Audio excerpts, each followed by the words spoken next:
Donc Justine, on reprend depuis le début. D'accord? Donc, vous démarrez l'engin. Alors que Justine se forme à la conduite afin de passer son CACES, le certificat d'aptitude à la conduite en sécurité, ces 3 jeunes hommes apprennent de nouvelles techniques dans le métier de coffreur-bancheur. Justine est salariée et c'est son employeur qui lui a proposé cette formation de 5 jours. Aujourd'hui, je suis ici pour passer en fait mon CACES par rapport à l'engin. Parce qu'en déchetterie, on a un Manitou qui s'appelle, donc Chavanel, qui en fait nous sert pour charger les bennes à végétaux. Donc j'ai besoin de ce CACES là, en fait, j'ai besoin de le passer pour pouvoir charger la benne à végétaux. Donc là, de lundi jusqu'à vendredi, il y a de la théorie, il y a de la pratique. Donc là, on fait un peu les deux. Donc aujourd'hui, c'était la pratique. Donc ça va, je m'en suis bien sortie. Yann lui a obtenu cette formation en passant par la mission locale. Franchement, ça se passe super bien, ça passe vite et on n'a pas le temps de s'ennuyer en fait. Ils nous donnent directement du travail, puis voilà, dans ce métier-là, c'est plus de la pratique que de la théorie. La théorie, on fait ça au fur et à mesure. Donc, du coup, ouais, non, ça passe relativement vite et c'est assez sympa. C'est une formation de 6 mois donc où je les entraîne. C'est une formation qui est vraiment axée sur la pratique. Donc ils sont entraînés à être performants sur le terrain. La partie théorique est un petit peu moins importante. Ce qu'il faut vraiment, c'est former des bons ouvriers afin qu'ils fassent leur place dans la vie active. J'aimerais bien embrayer assez vite, là on finit en avril. Essayer de trouver du travail directement, justement grâce à ce diplôme. 2 profils, 2 objectifs différents qui ont trouvé en partenaire formation une réponse adaptée à leurs besoins. On peut répondre à tout type de demande et à tout type de commande, j'ai envie de dire, parce qu'on travaille aussi bien sur des actions de formation publiques que du privé, donc en relation directement avec les entreprises. Alors nos publics, ça peut être donc ou des salariés d'entreprise qui viennent pour un complément de formation par exemple, ou pour une spécificité bien précise du métier, et nous pouvons faire donc des formations à la carte.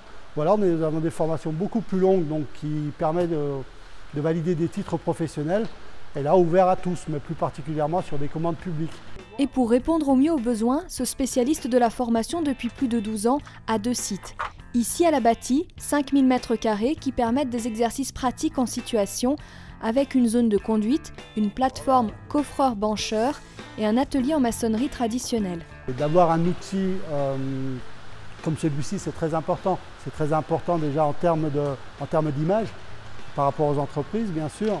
Et c'est important aussi pour la qualité de la formation qu'on peut mettre à disposition. Ces formations sont donc à 80% dites pratiques, mais pour autant la théorie n'est pas mise de côté. À Gilly-sur-Isère se trouvent le siège et les autres outils de formation. Voilà, alors ici on se trouve dans l'atelier habilitation électrique où on va retrouver des cellules basses, haute tension, transformateurs, de manière à pouvoir réaliser des exercices pratiques avec les salariés qui passent des titres habilitation électrique. Filiale du groupe ART, entreprise de l'économie sociale et solidaire du territoire, Partenaire Formation réalise un chiffre d'affaires d'1 million d'euros et emploie 7 permanents et 15 formateurs vacataires. On a un stage par mois sur chacun de nos domaines d'activité. Ensuite, sur les parcours longs, nous avons donc une plateforme à la Bâtie qui tourne toute l'année sur des formations qui vont durer entre 6 à 8 mois chacun. On a donc 3 domaines d'activité. Premier domaine, la conduite d'engin. Deuxième domaine, la protection individuelle des personnes. Et puis 3, c'est donc les secteurs d'activité métiers.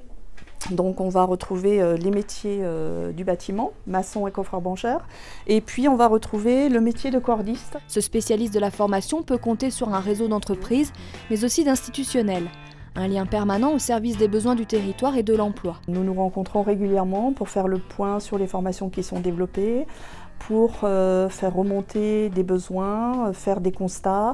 Et donc là encore une fois, on est pleinement sur notre cœur de métier d'acteurs du territoire pour adapter et au plus les formations par rapport aux contraintes des métiers qui sont développées. En 2013, ce sont 1850 stagiaires qui auront été formés, soit 40 000 heures de formation.